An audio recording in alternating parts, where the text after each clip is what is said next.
जय हिंद साथियों, आपका स्वागत है आपके अपने YouTube channel study online points SOP पर। फ्रेंड्स, आज की इस क्लास में हम लोग देखने वाले हैं 150 प्रश्न। ये प्रश्न जो हैं यूपी पुलिस कांस्टेबल भर्ती के लिए बहुत ही ज़्यादा महत्वपूर्ण है। आप लोगों का एग्जाम जो है 8 जून को है, तो उसके लिए यह क्लास तैयार की गई है। इस क्लास में हम लोग देखेंगे जीके, जीएस, हिंदी, रीजनिंग और मैथ के क्वेश्चन। ऐसे ही प्रश्न जो है एग्जाम में सीधे देखने को मिलते हैं, तो आप लोगों को इन सभी क्वेश्चन को एग्जाम से पहले तैयार कर लेना चाहिए। इससे पहले जो है हम होमगार्ड की तैयारी भी कराए थे, उसमें जो है हमने 100 में से लगभग 80 प्लस क्वेश्चन जो है फंसा दिए थे।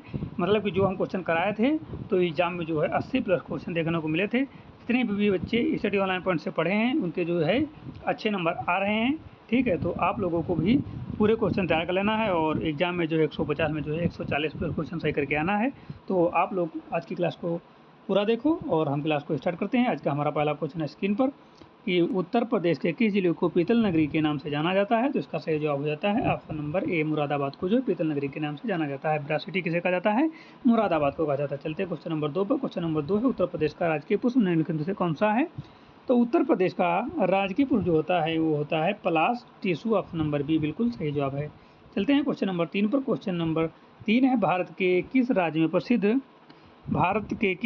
में प्रसिद्ध सिम्पली पाल राष्ट्रीय उद्यान स्थित है? सिम्पली पाल राष्ट्रीय उद्यान स्थित है मध्य प्रदेश, उड़ीसा, असम या कर्नाटका। तो 3 का सही जवाब हो जाता है ऑप्शन नंबर बी, उड़ीसा में स्थित है। कहाँ स्थित है? उड़ीसा में स्थित है। क्वेश्चन नंबर 4 पे चलते हैं। पानीपत का प्रथम युद्ध किसके बीच लड़ा गया था? तो पानीपत का प्रथम युद्ध बाबर और इब्राहिम लोदी के बीच लड़ा गया था। क्वेश्चन नंबर 4 का ये सही है। आप लोग अपना स्कोर शेयर करते हुए चलना। आप लोग स्कोर अपना शेयर करिए कि 4 में आपके कितने नंबर बन रहे हैं। ठीक है, चलते हैं क्वेश्चन नंबर 5 पर। क्वेश्चन नंबर 5 है भारतीय संविधान के किस भाग को संविधान की आत्मा या मैग्ना कार्टा के रूप में सराहा गया है? विशेषकर मौलिक अधिकारों के लिए। भाग 1, भाग 2, भाग 3 या भाग 4।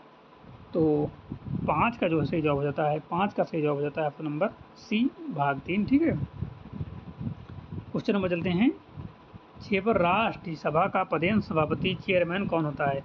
राज्यसभा का पदेन सभापति चेयरमैन कौन होता है? राष्ट्रपति, उपराष्ट्रपति, प्रधानमंत्री, लोकसभा अध्यक्ष। तो 6 का सही जवाब हो जाता है उपराष्ट्रपति। कौन सा? उपराष्ट्रपति। ऑप्शन नंबर बी जो बिल्कुल सही जवाब है, उपराष्ट्रपति। क्वेश्चन नंबर चलते हैं 7 पर। अंतर्राष्ट्रीय न्यायालय का मुख्यालय कहाँ स्थित है?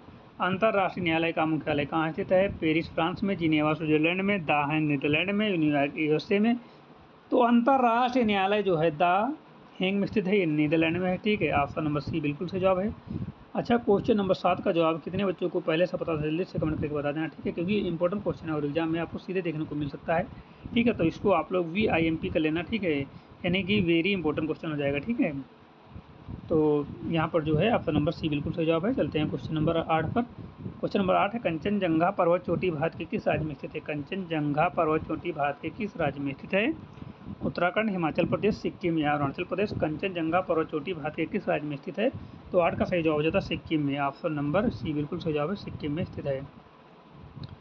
क्वेश्चन नंबर 9 है भारत में GST कब लागू किया गया था? भारत में GST कब लागू किया गया था? 1 जुलाई 2015, 1 जुलाई 2017, 8 नवंबर 2016, 2 अक्टूबर 2018।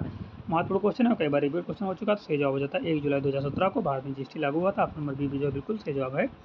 चलते हैं क्वेश्चन नंबर 10 पर। भाखड़ा नांगल बांध किस नदी पर बनाया गया है? भाखड़ा नांगल बांध किस नदी पर बनाया गया है? गंगा, सतलुज, महानदी या गोदावरी। तो 10 का सही जवाब हो जाता है ऑप्शन नंबर बी, सतलुज नदी पर। भाखड़ा नांगल जो है सतलुज नदी पर बना है। ऑप्शन नंबर जो है बी बिल्कुल सही जवाब है। चलते हैं क्वेश्चन नंबर 11 पर। क्वेश्चन नंबर 11 है गोदान और गबन जैसी कालजयी रचनाओं के लेखक कौन है? हरिवंश राय बच्चन, मुंशी प्रेमचंद, सुमित्रानंद पंत या रामधारी सिंह दिनकर। गोदान और गबन जैसी कालजयी रचनाओं के लेखक कौन है? तो 11 का सही जवाब हो जाएगा Munshi Premchand. Option number B बिल्कुल सही जवाब है। कमेंट करके आप लोग बताओ कि 11 में आपके कितने सही हो चुके हैं, कितने बच्चों के 11 में 11 सही हो, जल्दी से कमेंट करके बताओ। क्वेश्चन नंबर चलते हैं 12 पर। कंप्यूटर का मस्तिष्क, ब्रेन ऑफ कंप्यूटर किसे कहा जाता है? तो इसे जो कहा जाता है, ये कहा जाता है CPU को। ठीक है, क्या किसे कहा जाता है? CPU को, सेंट्रल प्रोसेसिंग यूनिट को। कंप्यूटर का ब्रेन है, कंप्यूटर का मस्तिष्क कहा जाता है। ठीक है, CPU को। अगला क्वेश्चन है मानव शरीर की सबसे बड़ी ग्रंथि लार्जेस्ट ग्लैंड कौन सी है? तो ये जो होती है मानव शरीर की सबसे बड़ी ग्रंथि जो होती है ये होती है यकृत होता है। ठीक है, यकृत। ऑप्शन नंबर सी सही है। निम्नलिखित में से कौन सा रोग वायरस विषाणु के कारण होता है? 14 है। निम्नलिखित में से कौन सा रोग वायरस विषाणु के कारण होता है? हैजा, चेचक, क्षय रोग या टाइफाइड। तो 14 का सही जवाब हो जाता है चेचक जो होता है, ये जो है वायरस या विषाणु के कारण होता है। क्वेश्चन नंबर 15 है लाफिंग गैस, हंसने वाली गैस का रासायनिक नाम क्या है? Nitrous oxide, nitrogen oxide, carbon monoxide, sulphur dioxide. तो 15 का सही जवाब हो जाता है नाइट्रस ऑक्साइड। ठीक है, नाइट्रस ऑक्साइड। अगला क्वेश्चन 16 नंबर, ध्वनि की तीव्रता मापने की इकाई क्या है? ध्वनि की तीव्रता मापने की इकाई क्या होती है? तो इसका सही जवाब होता है डेसिबल। ऑप्शन नंबर बी जो बिल्कुल सही जवाब है। ध्वनि की तीव्रता मापने की इकाई होती है डेसिबल होती है। क्वेश्चन नंबर 17 है, निम्नलिखित में से कौन सा वर्ण जो है ओष्ठ है, ऊँटों से बोलने वाला है? चा टा ता पा। तो ऊँटों से कौन सा बोला जाता है? तो ऊँटों से बोलने वाला जो होता है ये पा, पा, डी। ठीक है। अगला क्वेश्चन है, कवि शब्द का सही स्त्रीलिंग रूप क्या होगा? कवि शब्द का सही स्त्रीलिंग रूप क्या होगा? कवित्री, कवित्री, कवित्री या फिर ये वाला कवित्री। तो 18 का सही जवाब हो जाता है ऑप्शन नंबर ये वाला बिल्कुल सही जवाब कवित्री। ठीक है। क्वेश्चन नंबर 19 चलते हैं। क्वेश्चन 19 है, घृत शब्द का सही तद्भव रूप क्या है? घृत शब्द का सही तद्भव रूप क्या है? घड़ा, घी, घर या घृणा। घृत शब्द का सही तद्भव रूप क्या है? तो 19 का सही जवाब हो जाता है घी। ये बिल्कुल सही जवाब है घी। चलते हैं क्वेश्चन नंबर 20 पर, मेज पर पुस्तक रखी है, इस वाक्य में कौन सा कारक है? मेज पर पुस्तक रखी है, इस वाक्य में कौन सा कारक है? मेज पर पुस्तक रखी है तो कौन सा कारक है? तो यहाँ पर कारक जो है अधिकरण कारक है। कौन सा? अधिकरण कारक। ऑप्शन नंबर सी बिल्कुल सही जवाब है। चलते हैं क्वेश्चन नंबर 21 पर, जो मापा ना जा सके वाक्यांश के लिए शब्द क्या होगा? जो मापा ना जा सके वाक्यांश के लिए शब्द क्या होगा? अपरिमेय, असीमित, अनुपम या अमर। जो मापा ना जा सके उसके लिए जो एक शब्द होता है वो होता है अपरिमेय। अपरिमेय, ये बिल्कुल सही जवाब है। ठीक है, अपरिमेय। क्वेश्चन नंबर जो है 22 है, कमल का सही पर्यायवाची शब्द निम्नलिखित में से कौन सा है? कमल का सही पर्यायवाची शब्द निम्नलिखित में से कौन सा है? पंकज, भानु, तरंग या वेम। कमल का सही पर्यायवाची शब्द कौन सा है? तो ये पंकज जो है कमल का सही पर्यायवाची शब्द है। क्वेश्चन नंबर चलते हैं 23 पर, स्थावर शब्द का विलोम शब्द क्या होगा? जंगम, चेतन, सचल या चंचल। तो 23 का सही जवाब होता है जंगम। ऑप्शन नंबर जो है ये बिल्कुल सही जवाब है। क्वेश्चन नंबर 24 है, पावक शब्द का सही संधि विच्छेद क्या होगा? पावक शब्द का सही संधि विच्छेद क्या होगा? तो 24 का सही जवाब हो जाता है पौ प्लस अक। ये आयात संधि होती है, पौ प्लस अक। ठीक है, ऑप्शन नंबर ए। और संधि पूछे तो आयात संधि। ठीक है। अगला क्वेश्चन है, आजीवन शब्द में कौन सा समास है? आजीवन शब्द में कौन सा समास है? तो आजीवन शब्द में जो है अविभाव समास है। कौन सा समास है? अविभाव समास है। ऑप्शन नंबर बी बिल्कुल सही जवाब है। चलते हैं क्वेश्चन नंबर 26 पर। क्वेश्चन नंबर 26 है, गागर में सागर भरना मुहावरे का सही अर्थ क्या है? गागर में सागर भरना मुहावरे का सही अर्थ क्या हो जाता है? तो इसका सही जवाब होता है कम शब्दों में बहुत बड़ी बात कहना। कम शब्दों में बहुत बड़ी बात कहना। कम शब्दों में बहुत बड़ी बात कहना। ऑप्शन नंबर बी बिल्कुल सही जवाब है। ठीक है, ऑप्शन नंबर बी बिल्कुल सही जवाब है। अगला क्वेश्चन है, कनक कनक ते 100 गुनी मादकता अधिका, इस पंक्ति में कौन सा अलंकार है?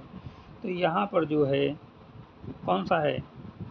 यहाँ पर यमक अलंकार है। कनक शब्द के दो अर्थ हैं। ठीक है, तो यमक अलंकार हो जाएगा। ऑप्शन नंबर बी बिल्कुल सही जवाब है, यमक अलंकार हो जाता है। क्वेश्चन नंबर चलते हैं 28 पर।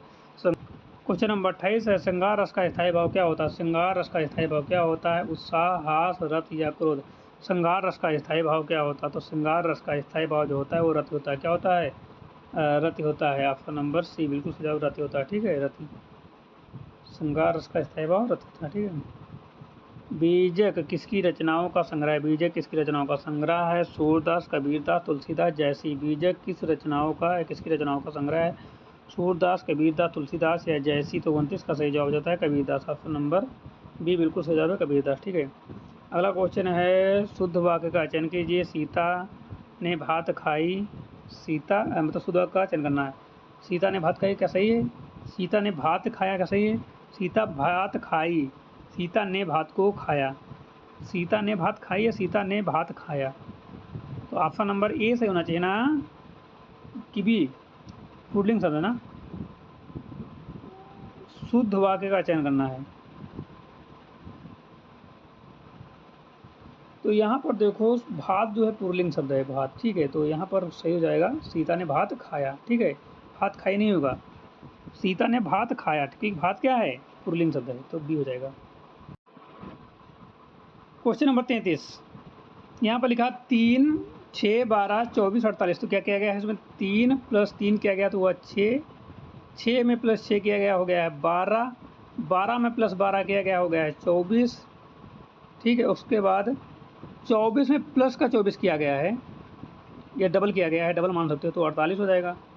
फिर 48 में 48 से डबल किया गया 48, तो 96 सी। ठीक है, डबल किया गया है, डबल मान लो। 3 का गुणा 2 से, 6, 6 का गुणा फिर 2 से, फिर 2 से, फिर 2, सबका 2 से 2 से गुणा होता चला गया, डबल डबल या जोड़ते चला जाओ। ठीक है, तो हिसाब से जो है 96 आ रहा। दिए गए शब्दों विषम को चुनिए। तांबा, जस्ता, लोहा, कोयला। अच्छा, तांबा जस्ता लोहा कोयला, कोयला लकड़ी का बनता है, यही विषम है। ठीक है, तो यहाँ पर कौन सा सही है? डी। कौन सा? डी सही है, डी। ठीक है, डी।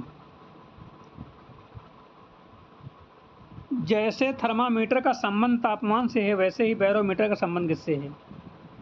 जैसे थर्मामीटर का संबंध तापमान से है वैसे ही बैरोमीटर का संबंध किससे है? तो 35 का सही जवाब हो जाता है वायुमंडलीय दाब से। किससे है? वायुमंडलीय दाब से। ठीक है, ये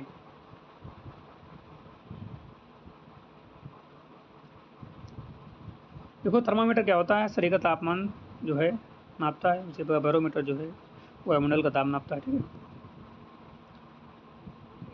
एक सुबह अमित ने सूर्य की ओर चलना शुरू किया। ठीक है, किसकी ओर? सूर्य की ओर चलना शुरू किया, यानी कि अमित, ये सूर्य आपका है, ये आपका भास्कर है सूर्य। ठीक है, यहाँ पर अमित खड़ा है। ठीक है, ये कोई अमित है और इसने चलना शुरू किया इधर की ओर। ठीक है, ठीक चल दिया।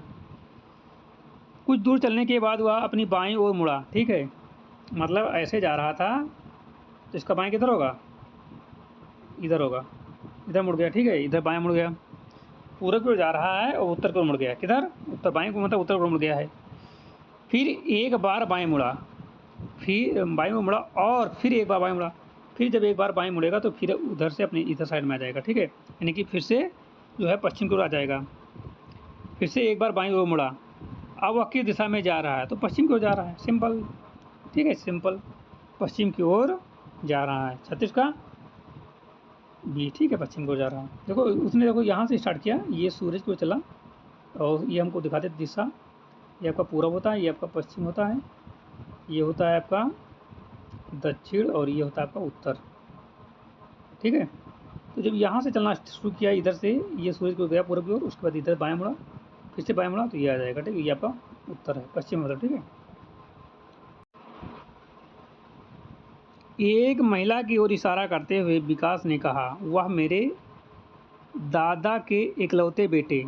ठीक, उसके दादा के इकलौते बेटे मतलब कि उसका भाई हुआ। ठीक है, उसके भाई की जो बेटा भाई है उसकी बेटी है, उसके भाई की बेटी उसकी भतीजी हुई ना, तो उस महिला का विकास से क्या संबंध है? तो चाचा।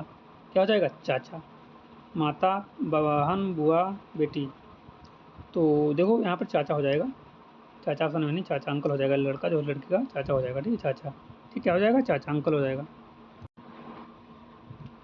निम्नलिखित शब्दों को एक सार्थक क्रम में व्यवस्थित करो। बीज, फल, पौधा, भोजन, फूल।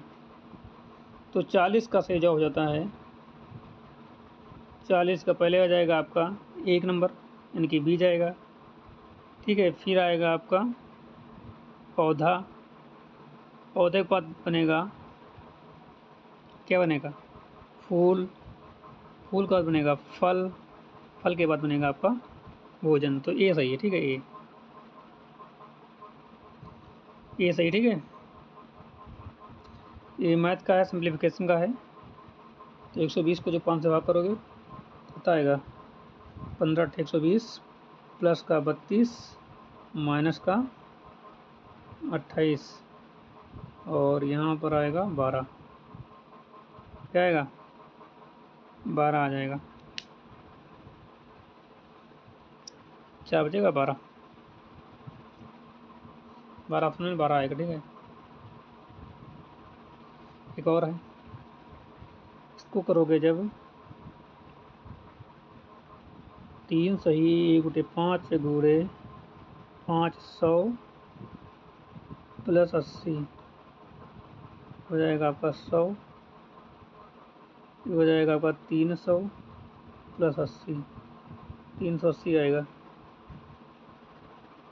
ठीक है, 380 आएगा। ये आपका होमवर्क है। वह छोटी छोटी संख्या ज्ञात कीजिए जो 6, 8 और 12 से पूर्णतः विभाजित हो जाए। छोटी छोटी संख्या है तो इसका होमवर्क में बता देते हैं क्या हो जाएगा। छोटी छोटी संख्या 12, इसको करेंगे, इससे निकालेंगे तो 2 से भाग करेंगे, 2 × 6, 2 × 4 8, 2 × 12। ठीक है, और अब 3 से वो होगा, 3 से करेंगे, एलसीएम निकालेंगे। ठीक है, 3 कम 3 4, 3 गुना 6, फिर 2 से हो जाएगा, फिर 2 से कितना आ जाएगा, 2 दूना 6, 6 दूना 12, 12 दूना 24, 24 हो जाएगा। ठीक है, ऑप्शन नंबर एलसीएम करेंगे। ठीक है, लिस्ट 69, 24 आ जाएगा।